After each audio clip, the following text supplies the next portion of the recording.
Hi, my name is Chantal Higgins, and I did my project on the systematic review and meta-analysis on the effectiveness of manual therapy and therapeutic exercises for the temporomandibular disorder. This is an overview on all the sections I will be covering, from the background knowledge to the final conclusion of the study. These are definitions that will be expressed throughout the study. It is important to understand what manual therapy and therapeutic exercises are and their involvement in treating the temporomandibular disorders, also known as TMD. TMD is also one of the main causes of chronic or facial pain interfacing daily activities, which is a major health issue.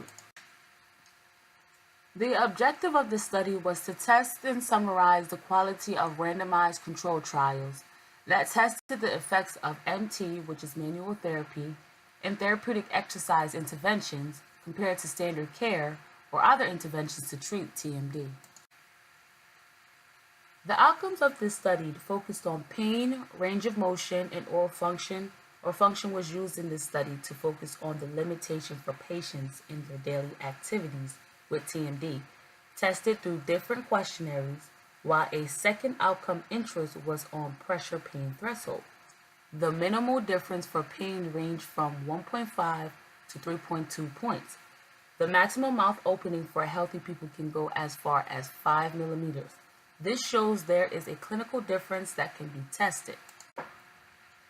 Participants had to be diagnosed with TMD according to the research diagnostic criteria for temporomandibular disorder, 18 years or older, have musculoskeletal dysfunction and pain impairment, no previous surgery in the temporomandibular region, have no other serious comorbid condition.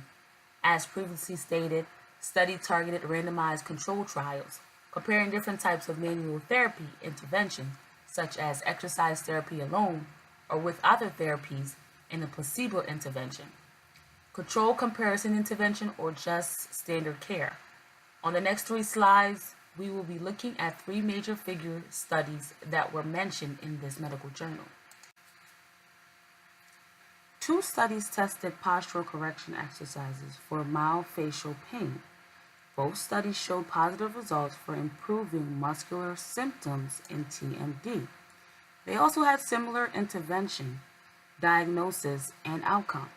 Maximum pain-free mouth opening increased using these exercises to 5.54 millimeters, and patients also had fewer symptoms or problems completing daily activities compared to a control group. So here I'm showing you the total amount of people used in each group and their mean difference in results. There was a total of 14 studies. 7 tested the combined effects of MT and jaw exercises for people with orthogenous TMD. 3 compared manual therapy and exercises versus split therapy. 1 study compared manual therapy with self-care and advised regarding prognosis. 2 studies used medication as a comparison, and 1 study compared the anesthetic blockage of the auriculotemporal nerve and manual therapy and exercises in addition to the blockage of the auriculotemporal nerve.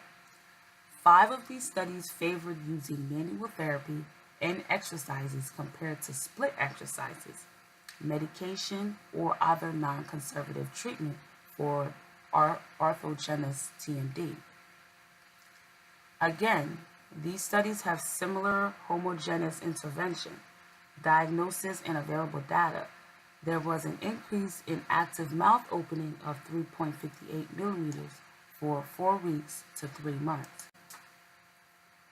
This is a group of studies that focus on the general jaw exercises in mixed TMD. All studies looked at the exercise alone or as part of a general conservative therapeutic regimen for treating patients with mixed TMD. Exercise mixed with TMD compared to control groups had better results when it came to decreasing pain and improving functional pain and pain sensitivity in the masticatory muscles. Results show no superior difference to other treatment modalities compared with other treatment like splint, global postural re-education program, or acupuncture, no big difference were found. Results.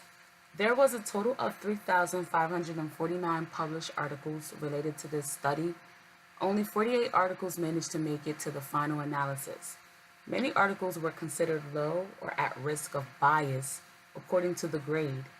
For example, 50 of the articles recorded data in the same population in 2 manuscripts, and 5 articles were in a different language. But overall, there was an increased benefit in using manual therapy for TMD. This figure shows the process of separating the articles in a categorized group based on what it specified and its relevance to the study.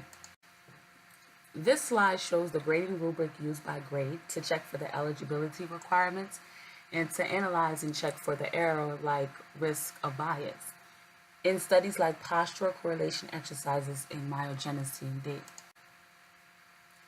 This slide is just another example of the rubric used by grade for studies like manual therapy plus exercises for mixed TMD.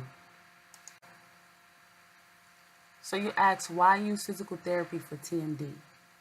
Physical therapy is among the top 10 most common used treatment for TMD because of its aim to decrease pain and improve it, leading to a healthy function. And physical therapy exercises like manual therapy has been proven to show positive results, according to this study. This is my reference. Thanks for viewing.